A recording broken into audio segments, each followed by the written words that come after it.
নমস্কাৰ the cross কাৰেণ্টৰ এই বিশেষ কথোপকথন অনুষ্ঠানলৈ মই খগেন কলিতাই আপোনালোক আটাইকে স্বাগতম জনাইছোঁ। আজি আমি এখন চিনেমাৰ বিষয়ে কথা পাতিবলৈ ওলাইছোঁ। অহা আগষ্ট মাহৰ 1 তাৰিখে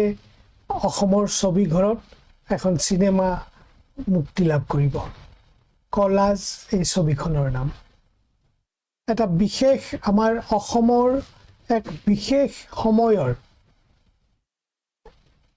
প্ৰতিচ্ছবিৰে গঠন কৰা নিৰ্মাণ কৰা এই ছবিখন কলাজ। অসমত শেহতীয়াভাৱে অসমীয়া ছবিৰ দৰ্শকৰ সংখ্যা আশানুৰূপভাৱে আগবঢ়া বুলি ক'ব পাৰি, কাৰণ প্ৰায় প্ৰতিখন চিনেমাৰ প্ৰতিয়েই দৰ্শকৰ সঁহাৰি যথেষ্ট আশাব্যঞ্জক।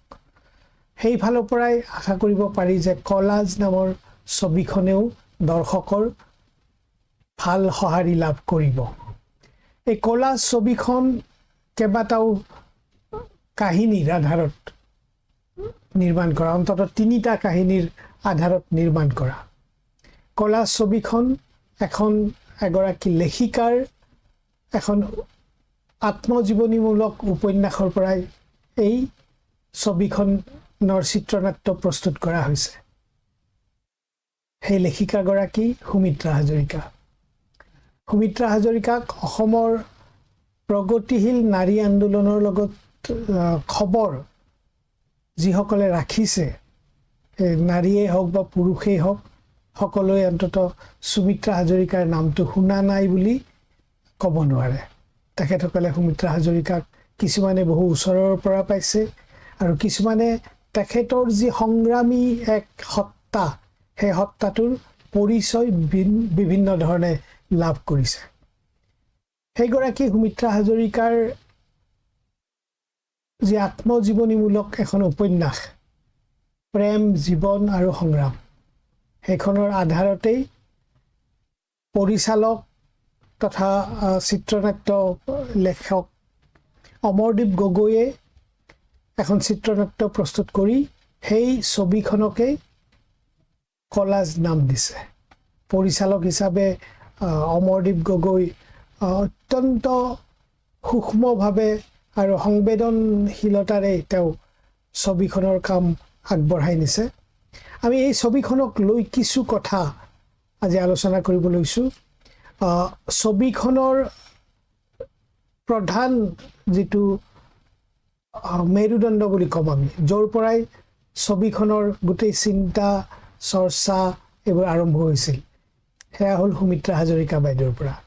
বাইদেউ, মই আপোনাক স্বাগতম জনাইছোঁ। ধন্যবাদ। বাইদেউ, প্ৰথম কথা, আপোনাৰ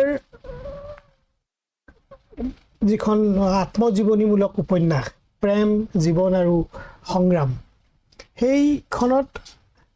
স্বাভাৱিকতে আপোনাৰ জীৱনৰ বহু কথাই প্ৰতিফলিত হৈছে। গতিকে এটা কথা ক'বই লাগিব যে সেয়া হ'ল যে ছবিখন এক প্ৰকাৰ আপোনাৰ যিটো জীৱন, সেই জীৱনটোক বহু চুই গৈছে। যদিও ছবিৰ স্বাৰ্থত বা উপন্যাসৰ স্বাৰ্থত বহু কথাই কল্পনাৰ আশ্ৰয় ল'ব লগা হয়, তথাপিও আপোনাৰ এক বিশেষ পৰিচয় আছে। নাৰীবাদী আন্দোলনৰ নেতৃত্ব লোৱা সুমিত্ৰা হাজৰিকাটো আছেই। আপুনি ভাৰত চৰকাৰৰ বা ৰাষ্ট্ৰপতিয়ে আপোনাক নাৰী শক্তি পুৰস্কাৰেৰে পুৰস্কৃত কৰা আপুনি এগৰাকী অসমীয়া নাৰী এথলিট। আপুনি এগৰাকী প্ৰতিভাৱান খেলুৱৈ, আন্তঃৰাষ্ট্ৰীয় পৰ্যায়ত আপোনাৰ সুনাম আছে। সেই তাৰ পিছত আপুনি লেখিকা হয়, সংগ্ৰামী লেখিকা। আপোনাৰ লেখনিত আমি অন্ততঃ ভাৰতবৰ্ষৰ বা অসমৰ যি নাৰীবাদী আন্দোলন, সেই আন্দোলনৰ আমি ছবিখন খুব ভালকৈ অনুভৱ কৰিব পাৰোঁ। গতিকে মই এতিয়া আপোনাক সেই কথাটোৱে, তাৰ পিছত এখন ছবি, আপুনি ছবিখন প্ৰযোজনা কৰিছে, আপুনি পৰিকল্পনা কৰিছে, এক প্ৰকাৰ আপুনি গোটেই ছবিখনৰ নেপথ্যত আপুনি এই মূল মানুহগৰাকী। কেনেকৈ ছবি এখন কৰাৰ কথা আপোনাৰ মনলৈ আহিল? আপুনি ইমানবোৰ ক্ষেত্ৰত আপুনি ব্যস্ত থাকে, তাৰপিছত এখন চিনেমা নিৰ্মাণ কৰাৰ কথা আপোনাৰ মনলৈ কেনেকৈ আহিল? ধন্যবাদ খগেন। তুমিতো মোক জীৱনৰ আটাইতকৈ মানে প্ৰাইম টাইম বুলি কয় সেই সময়ছোৱাত তুমি মোক পাইছা। তুমি তেতিয়া খুব সৰু ল'ৰা এটা, ক্লাছ 5ত পঢ়া। এতিয়া সুদীৰ্ঘ দিন বছৰ মোক দেখিছা তুমি। কিন্তু সাহিত্যিক ভাষাত ক'বলৈ গ'লে চিনেমা বা ছবি এখন কৰা মোৰ সপোনৰো অগোচৰ। মই কেতিয়াও ভবা নাই। এই কথাবোৰ মই সভাই সমিতিয়ে বা সিদিনা প্ৰেছ কনফাৰেন্সতো কৈছোঁ যে মোৰ সপোন আছিলে মই এগৰাকী মানুহৰ এখন হৃদয় লৈ ফুৰিছোঁ।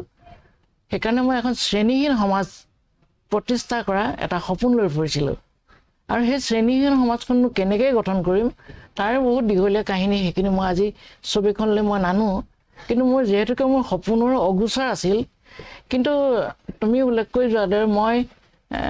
জীৱনৰ বাটত যিমানবোৰ মোৰ অভিজ্ঞতা, তিতা মিঠা সোৱাদ, সকলোবিলাক অভিজ্ঞতা মই মাজে সময়ে লিখি থাকোঁ। চেগা জোৰকাকৈ কাগজত লিখোঁ, কিতাপ আকাৰে লিখোঁ।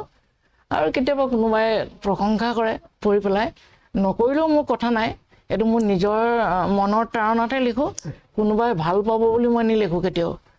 গতিকে লিখি থৈ গ'লোঁ। আৰু আগৰ সময়ছোৱাতো ক'ব গ'লে নাৰী সমাজক লৈতো মই সকলোতে সৰব, একেবাৰে গাভৰু কালৰ পৰাই। তুমিতো বহু ক্ষেত্ৰত তুমি প্ৰত্যক্ষ কৰিছা। নাৰীৰ ক্ষেত্ৰত মই সৰব, অন্যায়ৰ বিৰুদ্ধে মই মাত মাতি আহিছোঁ, খেলিছোঁ। তাৰ মাজতো মই ভবা নাই, মোৰ আচলতে গোটেই জীৱনৰ কথাখিনি আছিলে মই খেলুৱৈ এগৰাকী আছিলোঁ। কিন্তু বহুবোৰ মানে বিড়ম্বনা, পৰিয়ালৰ বা নিজৰো আৰ্থিক অৱস্থা বেয়া কাৰণে সেইবোৰ নহ'লগৈ। কিন্তু অৱশেষত মই নভবাকৈ মই এগৰাকী ইণ্টাৰনেশ্যনেল এথলিটো হ'লোঁ। এতিয়া পিছত চাকৰি যেতিয়া মই অৱসৰ ল'লোঁ, চাকৰিও মই কৰিছিলোঁ বেংকত, দুৰ্ঘটনাবোৰ আছেই। শেহতীয়াকৈ মোৰ 2023 চনত এটা মোৰ ডাঙৰ দুৰ্ঘটনা হ'ল। মই ঘৰতে মজিয়াত পৰি পেলাই মোৰ স্পাইনেল কৰ্ডডাল কেইবাটুকুৰা হ'ল, পৰি গ'লোঁ একদম বিচনাত। তাৰপিছত তেতিয়া আকৌ মোক এই টাই আহোম যুৱ ছাত্ৰ টাইপা বুলি অনুষ্ঠানটোৱে মূলা গাভৰু বঁটাটো দিলে। আৰু মূলা গাভৰু বঁটাটো ল'বলৈ যাওঁতে মই এম্বুলেঞ্চত লৈ গৈছোঁ মোক দিলীপ গগৈহঁতে। মই যোৱা নাই, মই কোনো পধ্যে নাযাওঁ। নাই আপুনি যাবই লাগিব, আপোনাক দাঙি হ'লেও নিম। যে হওক গ'লোঁ। তাৰপিছত ঘূৰি আহি পেলাই সেই কঁকালটো ঠিক হওঁতে মোৰ প্ৰায় এবছৰ ওচৰা-ওচৰি হৈছে। তাৰপিছতে মোৰ হঠাৎকৈ কি হ'ল, মই এক্সিডেণ্ট কৰি মোৰ এই সোঁ হাতখনো ভাগিলে। আজি মই বেল মাৰি অহা নাই, বাঁহতো আৰু ভৰি দুখ পালোঁ। তাৰপিছত লাহে লাহে মোৰ চকুৰ সমস্যা হৈ আহিলে 17 চনৰ পৰা। অৱশেষত মই চকুৱে নেদেখা হ'লোঁ। চকুও নেদেখোঁ, হাতেৰেও লিখিব নোৱাৰোঁ, কঁকালৰো বিষ। বিচনাত পৰি মই কি কৰিম? মইতো কিবা কৰিব লাগিব। মই কোনোদিন জীৱনত বহি শুই খোৱা নাই। মই কিবা নহয় কিবা এটা কৰি থাকোঁ। এই সময়ছোৱাত 23 বৰ্ষৰ শেষৰ পৰা 24লৈকে এই সময়ছোৱাতে এদিন মই ভাবিলোঁ মোৰতো বহুত লিখা বস্তু আছে, কিতাপো আছে, কোনখন কি কৰিব পাৰে। ছবি এখন কথা মনলৈ আহিলে, অহাৰ লগে লগে কঁপি গ'লোঁ। আৰু ইমান ডাঙৰ শিল এটা মই কেনেকৈ বুজা ল'ম? ছবিখন কৰাৰ কথাটো ইমান সহজ কথা নহয় নহয়। ডিৰেক্টৰ আহিব, অভিনেতা অভিনেত্ৰী পাম, কিন্তু মূল কথাটো হৈছে ফাইনেন্সটো। যিয়ে নহওক বাৰু, মই এদিন 23 চনৰ শেষৰ ফালে অমৰদীপ গগৈ, যিজনে মোৰ ছবিখনৰ পৰিচালনা কৰিছিলে, অমৰদীপক মই কিছু পৰিমাণে জানো। তেওঁ খুব কমিটমেণ্ট থকা এটা সাংবাদিক আছিলে আৰু খুবেই জাতিক ভাল পোৱা, মানুহক ভাল পোৱা। আৰু মই কৈছোঁ এটা দায়বদ্ধ, আৰু মাজে মাজে স্ক্ৰিপ্ট লিখে দূৰদৰ্শনে, সেইটোও মই জানো। তো এদিন অমৰক মাতিলোঁ, অমৰ আহিবাচোন আবেলি। আহিলে পিছদিনাখন। আহি মই ক'লোঁ তুমি এইবোৰ মই গোটাই মেলি থোপাই থৈছোঁ, এইবোৰ কিতাপ পত্ৰ পঢ়িবা, ইয়াৰ পৰা এখন ছবি ওলাই নেকি চাবাচোন। এতিয়া সি বেছি সময় নল'লে, কেইদিনমানৰ ভিতৰতে পঢ়ি পেলাই মোক ক'লে বাইদেউ। অৰ্থাৎ আপুনি আপোনাৰ অসুস্থ হৈ থকা সময়খিনিতে আপোনাৰ মনলৈ এখন ছবি নিৰ্মাণৰ কথা আহিল। আৰু পিছৰখিনি আপুনি কৈছে যে বিত্তীয় যি আপোনাৰ সংকট, সেই সংকটটোতো আছে, কিন্তু আপুনি এনে এগৰাকী ব্যক্তি যাৰ মনলৈ কিবা এটা আহিলে সেইটো অন্তত বাস্তৱত ৰূপায়িত নোহোৱাকৈ নাথাকে। অন্তত মই আপোনাক 80 দশকৰ প্ৰথম ভাগৰ পৰাই পাইছোঁ, তাৰ পৰাই দেখিছোঁ সুমিত্ৰা বাইদেৱে যদি ভাবিছে তেনেহ'লে সেইটো হ'বই। তুমি এটাকে জানো মই এতিয়া আপোনাক কথা এটা ক'ম সেয়া হ'ল যে ছবিখন 80ৰ দশকৰ আগৰ পৰা 70ৰ দশকৰ শেষৰ ফালে অসমত যি ধৰণৰ অৱস্থা এটা বিৰাজ কৰিছিল ৰাজনৈতিক অৱস্থা সেই ৰাজনৈতিক অৱস্থাৰ পৰৱৰ্তী সময়ত অসম আন্দোলনৰ পৰা আৰম্ভ কৰি আলফাৰ আন্দোলনৰ পৰা আৰম্ভ কৰি এই সকলোবোৰ আপুনি ছবিখনত সোমোৱাই ল'বলৈ সমৰ্থ হৈছে তো এই প্ৰচেষ্টা বোধহয় মই যিমান দূৰ জানো মোৰ ইমান তথ্য নাই কিন্তু যিমান দূৰ জানো এইটো হ'ল অসমত এটা প্ৰথম প্ৰচেষ্টা কৰবাত কোনোবাই বিক্ষিপ্তভাৱে কৰিছে কিন্তু এনেকুৱাকৈ আৰু তাত যিটো যুগ হৈছে সেয়া হ'ল নক্সাল আন্দোলন আপুনি মই ব্যক্তিগতভাৱে জানো আপুনি সেই আন্দোলনটোৰ লগত জড়িতও আছিলে বাইদেউ মই আপোনাক এতিয়া এই যে আপুনি এনেকুৱা সময়ৰ এখন কাহিনী চিত্ৰায়িত কৰিছে তাৰ যোগেদি আপুনি আজিৰ সমাজক বা অসমীয়া সমাজখনক আপুনি কি বাৰ্তা দিব খুজিছে কাৰণ মোৰ এটাই বাৰ্তা মানে 70 দশকৰ শেষৰ পৰা ইমাৰ্জেঞ্চি পিছৰ পৰা আৰু 83লৈকে এই অসমখন এটা অন্ধকাৰ যুগ ক'ব গ'লে অন্ধকাৰ যুগ যদি নক্সালবাৰীত আন্দোলন হৈছে সেই 7 গৰাকী যুৱতীক যেতিয়া গুলিয়াই মাৰিলে আগদিনাখন সিহঁতি মাটি দখল কৰিছিলে পিছদিনাখন পশ্চিমবংগৰ হোম মিনিষ্টাৰে গৈ পুলিচ বাহিনী ছোৱালীকেইজনী মাৰিছে তেতিয়া মোৰ সেইবিলাকে মোক খুব মানে কষ্ট দিছিলে মানে বিদ্ৰোহী মনটোক আৰু বেছি কৰিছিলে তাৰপিছত শুনিছোঁ যাদৱপুৰ ইউনিভাৰ্চিটিৰ কিছুমান ব্ৰিলিয়েণ্ট ষ্টুডেণ্ট তেওঁলোকে লিখিছে ৱালত যে নক্সালবাৰী লাল চালামটো নিলিখিলেই সেইটো লিখি থাকোঁতে তেওঁলোকক গুলিয়াই মাৰিছে তেতিয়া মই ভাবিছিলোঁ তেতিয়া পঢ়া শুনা কৰোঁ যথেষ্ট অকল বোলে মাৰ্ক্সবাদেই পঢ়িছিলোঁ বা লেনিনবাদ বা নহয় শংকৰদেৱো পঢ়িছোঁ মহাত্মা গান্ধীও পঢ়িছোঁ জ্যোতিপ্ৰসাদ আগৰৱালাও পঢ়িছোঁ কিন্তু থৰলি পঢ়িছোঁ তেতিয়া দেখিছোঁ আমাৰ এখন দেশ দুখন স্বাধীন দেশ ইয়াত ভাৰতবৰ্ষৰ সংবিধানে সম অধিকাৰ দিছে সকলোকে অধিকাৰ দিছে তেনেহ'লে সেই ছোৱালীকেইজনী কিয় মাৰি পেলালে তেনেহ'লে সেই ব্ৰিলিয়েণ্ট ষ্টুডেণ্টকেইটাই নক্সালবাৰী লাল চালাম কৰি থাকোঁতে গুলিয়াই মাৰিলে কেলে আৰু তেতিয়াতে খগেন তুমি জানিবা তেতিয়াতে কিন্তু সেই স্পুলিংগই দাবালন সৃষ্টি কৰিলে তাৰ সেই দাবালন আমাৰ অসমতো প্ৰভাৱ পৰিলে আমাৰ অসমৰ বহু সময়ত নহয় সেই সময়ত অসমৰ মই নাম উল্লেখ নকৰোঁ যে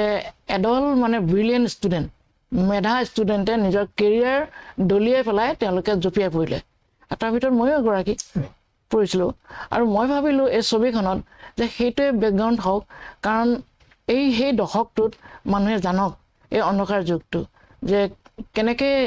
নক্সাল আন্দোলনৰ প্ৰভাৱ পৰিছিলে আমাৰ ৰাজ্যখনত আমাৰ যুৱক যুৱতীসকলক কেনেকৈ ইনফ্লুৱেঞ্চ কৰিছিলে মই কেনেকৈ তাত জড়িত হৈছিলোঁ মই আণ্ডাৰগ্ৰাউণ্ডো গৈছিলোঁ তাৰ কাৰণে মই নক্সালবাৰীলৈও গৈছোঁ মই চাৰু মজুমদাৰকো লগ পাইছোঁ মই অতি ঘনিষ্ঠভাৱে মোৰ লগত ভাস্কৰ নন্দী সন্তোষ চানা এইবিলাকতো টপ লিডাৰ নক্সালৰ আমাৰ ঘৰতো আছে আৰু মই লগো পাইছোঁ তেতিয়া দেখিলোঁ এই যে ভোগবাদী সমাজখন এই ভোগবাদী সমাজখনৰ প্ৰতি মোৰ ঘৃণা উপজিলে যে যিখন দেশত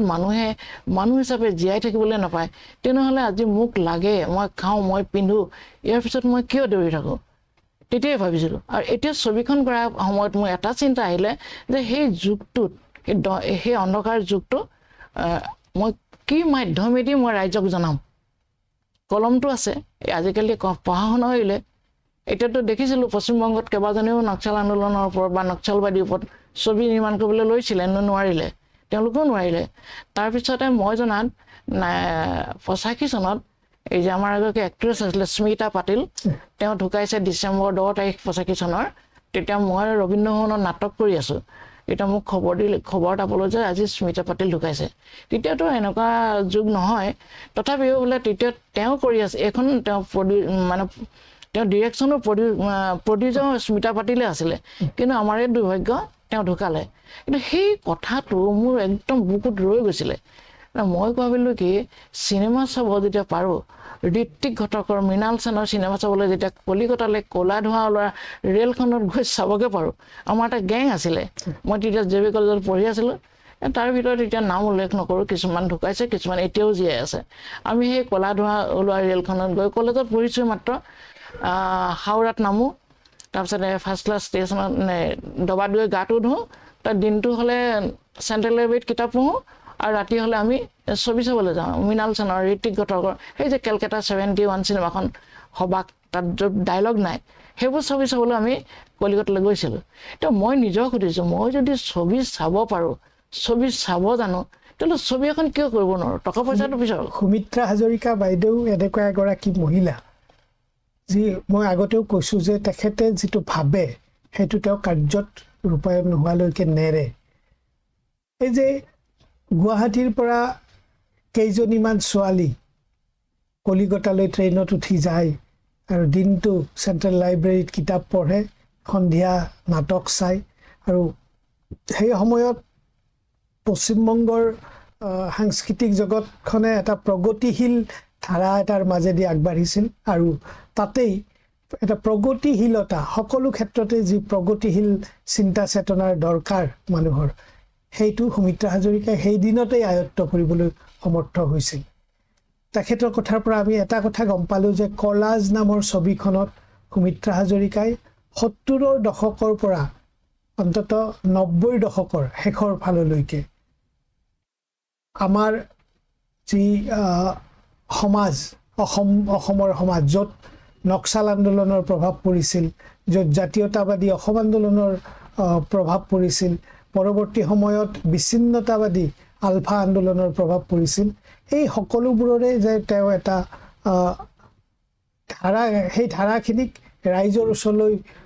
লৈ গৈ ৰাইজৰ ওচৰত বা নতুন প্ৰজন্মৰ ওচৰত তেওঁ এই গোটেই কথাখিনি তুলি ধৰাৰ প্ৰয়াস কৰিছে এইটো সুমিত্ৰা হাজৰিকাই কৰিব পাৰে কাৰণ সুমিত্ৰা হাজৰিকাৰ এটা প্ৰগতিশীল চিন্তা প্ৰগতিশীল মন আৰু এই গোটেই কথা তেওঁৰ যিটো সামাজিক দায়বদ্ধতা এই গোটেইখিনিক লৈ তেখেতে এই গোটেই আৰু যিহেতু তেওঁ গোটেই কথাৰে চাক্ষুষ অভিজ্ঞতা আছে তেওঁ সেইকাৰণে কৰিব পাৰে সেইকাৰণে কলাজ ছবিখনে ইতিমধ্যে 70ৰ দশকৰ পৰা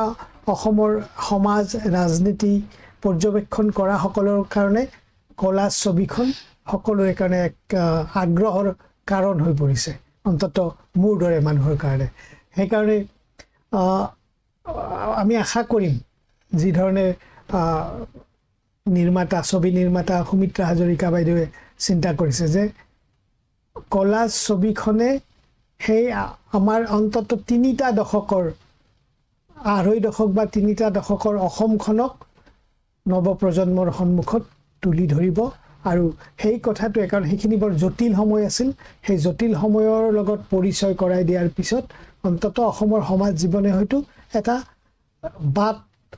নতুন বাটৰ সন্ধান হয়তো পাব সুমিতা বাইদেউ আপুনি মই আপোনাক ধন্যবাদ জনাইছোঁ এতিয়া গোটেই কথাটো হ'ল যে ছবিখনৰ লগত আপুনি কৈছে অমৰদীপ গগৈ অত্যন্ত এজন প্ৰতিভাৱান তেওঁ পৰিচালক চিত্ৰনাট্যকাৰ তেওঁ হৈছে তেওঁ যথেষ্ট কষ্ট কৰিছে এই গোটেই হেৰিখনৰ কাৰণে তাৰ লগতে ছবিখনৰ মূল নায়ক হিচাপে কুলদীপ আছে তাৰপিছত দিগজ্যোতি আছে ৰাজীৱ কলিতা আছে কাব্যশ্ৰী হাজৰিকা আছে কৃষ্ণা কল্যাণী অন্তৰা জি চৌধুৰী বিদ্যা ভাৰতী এই সকলোবোৰ বহু পৰিমাণে নতুন মুখ কিন্তু সকলোৱে অত্যন্ত সততাৰে আৰু নিষ্ঠাৰে ছবিখনত নিজৰ যি প্ৰতিভা এই প্ৰতিভাৰ স্বাক্ষৰ তেওঁলোকে ৰাখিছে সেইবাবে কলা ছবিখনৰ প্ৰতি দৰ্শকৰ আগ্ৰহ বাঢ়িব বুলি আমি আশা কৰিছোঁ এতিয়া বাইদেউ মই কৈছোঁ অমৰদীপ গগৈ পৰিচালক হিচাপে তেওঁ আপোনাৰ যিটো চিন্তাটোক তেওঁ এখন ছবিলৈ ৰূপান্তৰিত কৰিছে আপোনাৰ চিন্তাটো আপোনাৰ গোটেই পৰিকল্পনাটো আপোনাৰ এতিয়া অমৰদীপ গগৈ কিমান সফল হৈছে আপোনাৰ চিন্তা চেতনাক এনেকুৱাকৈ ৰূপালী পৰ্দাত তুলি ধৰিবলৈ আপোনাৰ মতে কিমান শতাংশ সফল হৈছে বুলি আপুনি ভাবে মই শতাংশটো নকওঁ কিন্তু যথেষ্ট যোগ্য এজন পৰিচালক যুৱ প্ৰজন্মৰ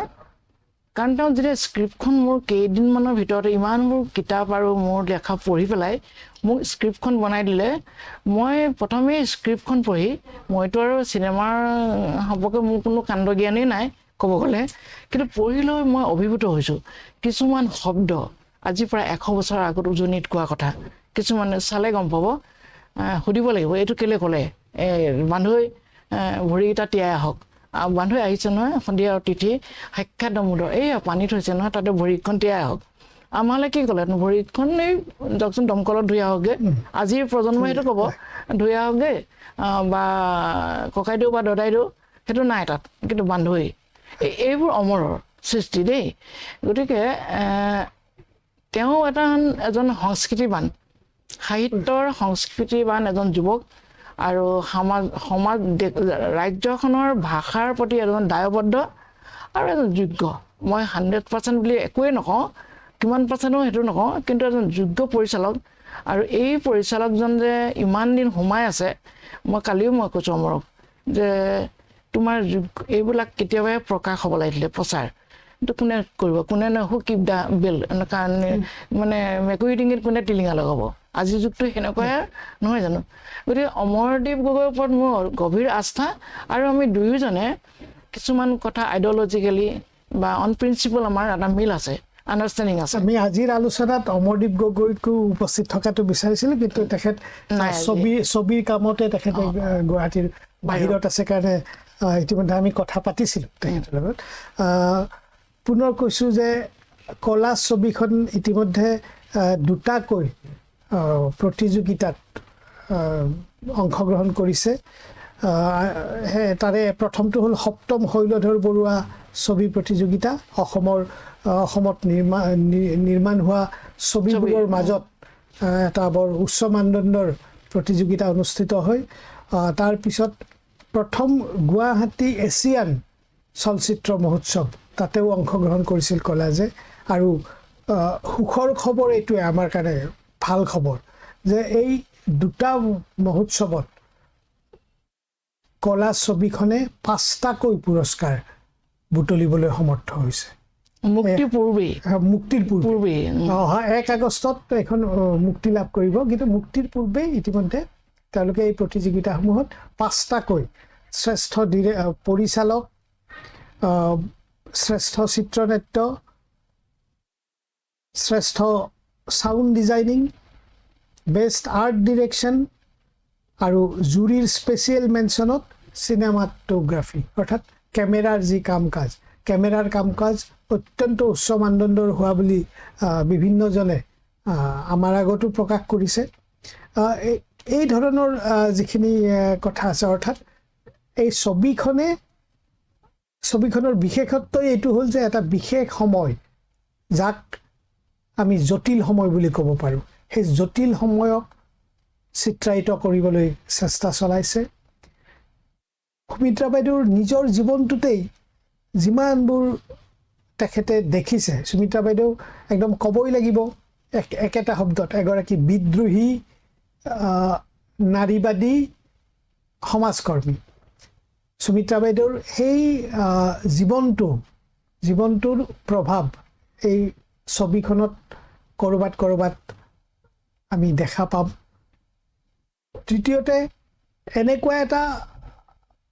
চেষ্টা যি চেষ্টাৰ আঁৰত আচলতে বহু টকা পইচাৰ দৰকাৰ হয় সুমিত্ৰা বাইদেউক যিসকলে পাইছে সেইসকলে এটা কথা জানে যে সুমিত্ৰা বাইদেউৰ জীৱনত ইমান টকা পইচাৰ উভৈনদী নহয় যিখিনি আছিল মই শুনামতে এতিয়া বাইদেউৰ প্ৰায় লাওলোৱা অৱস্থা কিন্তু বাইদেৱে কিন্তু এটা কামত যিটো কামৰ যোগেদি তেখেতে সমাজখনলৈ এটা বাৰ্তা প্ৰেৰণ কৰিবলৈ চেষ্টা চলাইছে সেই দিনত এতিয়া বাৰ্তাটো হ'ব যে তেখেতে এখন শ্ৰেণীহীন সমাজ বিচাৰে শ্ৰেণীহীন সমাজখন গঢ়োতে যিসকলে এই গঢ়াৰ কামটোত নিজকে জড়িত কৰে তেওঁলোকৰ কিন্তু বহু ধৰণৰ চিন্তা বহু ধৰণৰ মানসিকতা ক'ৰবাত সলনি কৰিব লাগিব বাইদেউ মই পুনৰ কৈছোঁ মই আপোনাক 80 দশকৰ পৰাই পাইছোঁ পৰৱৰ্তী সময়ত দেখিছোঁ আপুনি অত্যন্ত সংগ্ৰামৰ মাজেৰে আপোনাৰ জীৱন সংগ্ৰামটোতো আছেই কিন্তু সামাজিক সংগ্ৰামতো আপুনি নিজকে যুক্ত কৰিছে কিন্তু দেখা গৈছে বাইদেউ সেই 80 দশকতে সুমিত্ৰা হাজৰিকাই যিখন সমাজৰ সপোন দেখিছিল 80 দশকৰ পিছত আজি 2025 চন 2025 চনত আপুনি সেই সমাজখনৰ ক'ত কি হলনি হোৱা দেখিলে আপোনালোকে সংগ্ৰাম কৰিলে কিন্তু কৰবাত কিবা বিশেষ হলনি হ'লনে বিশেষ বুলি একো ক'ব নোৱাৰি কাৰণ লাহে লাহে এইটো 90 দশক পিছৰ ফালে বিশ্বায়নৰ মাজত সোমাই গ'ল আমাৰ যিবোৰ ধাৰণা সেই ধাৰণাবোৰ খুব যান্ত্ৰিকতা হ'ল মানুহবোৰ বেছি বেছি পাৰি মানে ভোগবাদী হ'ল যদিও আমি আছামে সদায় কৈছিলোঁ যে ভোগবাদী সমাজৰ পৰা আমি ওলাব লাগে কিন্তু ভোগবাদী সমাজখনৰ পৰা ওলাই অহাটো যে কিমান কঠিন আমি বাস্তৱ জীৱনতে দেখিছোঁ মোৰ যিবোৰ সমবয়সীয়া যিবিলাক প্ৰগতিশীল মানুহ আহিছিলে ওলাইছিলে যিবিলাকে আমি শ্ৰেণীহীন সমাজ গঢ়াৰ কাৰণে সপোন দেখিছিলোঁ তাৰ অধিকাংশই এতিয়া তাৰ বিৰুদ্ধে সেইখিনি সেই চিন্তাৰ বিপৰীতে তেওঁলোকে এতিয়া মূল কৰিছে গতিকে এতিয়া আজিৰ তাৰিখত এই মুহূৰ্তত আমি ৰাস্তাত শ্লোগান দি এই এখন শ্ৰেণীহীন সমাজ গঢ়াৰ কথা ভাবি থকাটো বৰ দুৰ্ভাগ্যজনক বাইদেউ আপোনাৰ কথাবোৰত মই দেখিছোঁ আমি নিজেও এইবোৰ অনুভৱ কৰোঁ ক'ৰবাত যেন এটা হতাশা আছে এই হতাশাৰ ছবিখন বাৰু কলাজতো নিশ্চয় দেখে আটাইতকৈ বেছি সেই হতাশাৰ ছবিখন মোৰ ছবি কলাজত দেখিব কলাজত এইকাৰণে দেখিব মই কৈছোঁৱে যে 70 দশকৰ শেষৰ পৰা এই অসম আন্দোলনৰ সমাপ্তিলৈকে সেই যুগটো আছে তাৰ মাজত গ'ল অসম আন্দোলন বিশ্বাসঘাতকতা তাৰ মাজত গ'ল আলফা আন্দোলন তাত হ'ল ভাতৃঘাতী সংঘৰ্ষ তাৰপিছত বড়োলেণ্ডত যিটো ডিভাইড আছাম 50-50 যদি মই তাত জড়িত নহয় আমিতো মনিটৰ কৰোঁ প্ৰত্যেকটো কথা আমি গোটেই বিশ্বখনকেতো ৰাতিপুৱা গধূলিলৈকে এতিয়া ইণ্টাৰনেট আছে তেতিয়া নাই কিন্তু আমি ট্ৰেনজিষ্টাৰ ৰেডিঅ'টো লৈ শুনো ক'ত কি হৈ আছে আজি ভিয়েটনামত কি হৈছে আজি চাইনাত কি হৈছে এইবিলাক কথা আমি থৰো ৰাখোঁ নহয় গতিকে বড়োলেণ্ডৰ আন্দোলনটোতো এটা বিশ্বাসঘাতকতাই হ'ল তাৰপিছত আলফা গ'ল তাৰপিছত এই যিটো আমাৰ অসমত অকণ মূৰ দাঙি উঠিছিলে এটা সাম্যবাদী চিন্তা এটা কমিউনিষ্ট আন্দোলন এইখিনি বাওঁপন্থী বা প্ৰগতিশীল মানুহ কিন্তু তেওঁলোকে নোৱাৰিলে সেইটো বিপৰ্যয় বুলি মই কওঁ নোৱাৰিলে নানান কাৰণ মই কৈছোঁ নহয় ভোগবাদী সমাজৰ পৰা ওলাই অহাটো আটাইতকৈ কঠিন কাম হৈছে সেইখিনি মোহ ত্যাগ কৰিব কোনেও নোৱাৰে আজি ফাৰ্ষ্ট লাইফত তুমি আজি অফিচ পাবহি লাগে তুমি নোৱাৰা ওচৰতে ঘৰটো কিন্তু গাড়ীখন নহ'লে তুমি আহি নোপোৱাহি ন অফিচত গাড়ীখন লাগে কিন্তু গাড়ীখন বিলাস নহয় কিন্তু আমাৰ কি হৈছে বহু সময়ত সেইবিলাক বিলাসিতও হৈছে নহয়নে সেইকাৰণে মই ভাবোঁ যে মই এই মোৰ ছবিখনত সেই মেছেজটোৱে তুমি যিটো উল্লেখ কৰিছা সেই হতাশা সেই বিশ্বাসঘাতকতা এই কথাখিনি সম্পূৰ্ণৰূপে মই ভাবোঁ প্ৰতিফলিত মই কৰিবলৈ চেষ্টা কৰিছোঁ বাইদেউ আমাৰ হাতত সময় কম কাৰণে আপুনি কিন্তু নিজেই এনেকুৱা এগৰাকী ব্যক্তিত্ব আপোনাক লৈ বহু কথাই আলোচনা কৰিব পাৰি মই ব্যক্তিগতভাৱে জানো মই 1982 চনত মই আপোনাৰ বৰহোলাৰ গাঁৱৰ ঘৰলৈ গৈ তাতে কৰিছিলোঁ গতিকে তাৰ পিছৰ পৰাই সুমিত্ৰা হাজৰিকা কিন্তু একেগৰাকী সুমিত্ৰা হাজৰিকাক বিভিন্ন ৰূপত আমি দেখিছোঁ খেলুৱৈ হিচাপেতো দেখিছোঁ বেংক কৰ্মচাৰী হিচাপে দেখিছোঁ বাকীটো নাৰীবাদী আন্দোলন মই গুৱাহাটীতে আপুনি বৰ্ণালী হত্যাকাণ্ডৰ বিৰুদ্ধে আপুনি যিটো আন্দোলনৰ নেতৃত্ব লৈছিল আমি তেতিয়া জাষ্ট সাংবাদিক হ'বলৈ আৰম্ভ কৰিছোঁ আৰু তেতিয়াই আপোনাৰ সেই সবল নেতৃত্ব আৰু আটাইতকৈ ডাঙৰ কথা আপোনাৰ এক ধৰণৰ দৃঢ়তা এইটো বৰ মানে আমাৰ কাৰণেও অকল আমাৰ কাৰণেই নহয় মইতো কওঁ যে সুমিত্ৰা হাজৰিকাক বহুতেই আদৰ্শ হিচাপে লৈ আমাৰ সমাজখনক জানিবলৈ বা বুজিবলৈ চেষ্টা কৰাটো উচিত বাইদেউ বিভিন্ন প্ৰসংগ আছে নক্সালবাৰী আন্দোলনৰ পৰৱৰ্তী সময়ত অসমত বা সমগ্ৰ ভাৰতবৰ্ষতে যি ধৰণৰ এটা সাম্যবাদী চিন্তা চেতনাই গা কৰি উঠিছিল সেইটো আজি নহ'ল কিয় নহ'ল আপুনি অলপ উনুকিয়াইছে যে বিশ্বায়নৰ যুগত এই ধৰণৰ কথাবোৰ ভোগবাদী ব্যৱস্থা এটাৰ পৰাই মানুহ ওলাই আহিব নোৱাৰা অৱস্থা এটা হৈছে গতিকে স্বাভাৱিকতে এনেকুৱা হৈছে কিন্তু তাতে থাকিব নেতৃত্বৰ দুখ দুৰ্বলতাৰ কথা আৰু আমি এনেকুৱা কথা নিশ্চয় পাতিব লাগিব আজি মাত্ৰ আপোনাৰ কষ্ট পৰিশ্ৰম সকলোৰে ফল কলাজ মই কলাজৰ সমূহ আপুনিতো আছেই অমৰদীপ গগৈৰ পৰাকে ধৰি সকলো কলা কুশলী অভিনেতা অভিনেত্ৰী আৰু এই ছবিখনৰ লগত জড়িত সকলোকে আমি অভিনন্দন জনাইছোঁ, শুভেচ্ছা জনাইছোঁ দ্য ক্ৰছ কাৰেণ্টৰ তৰফৰ পৰা। অহা 1 আগষ্টত মুকলি হ'বলগীয়া ছবিখন ৰাইজে আদৰি ল'ব। ৰাইজে আদৰি লোৱাৰ কাৰণটোৱে হ'ব যে আমিও আমাৰ অতীত, আমাৰ সমাজ জীৱনৰ অতীত, আমাৰ ৰাজনৈতিক জীৱনৰ অতীতটো আমি ক'ৰবাত এবাৰ ওচৰৰ পৰা চাব খোজোঁ। বাইদেউ বহুত ধন্যবাদ, আপুনি আপুনি অসুস্থ হৈ থাকে তাৰ মাজতো আহি আজি ক্ৰছ কাৰেণ্টৰ ষ্টুডিঅ'ত বহি আপুনি চিনেমাখনৰ বিষয়ে ক'লে। আপোনাক বহুত ধন্যবাদ। আজি অনুষ্ঠান ইমানতে সামৰিছোঁ। ধন্যবাদ।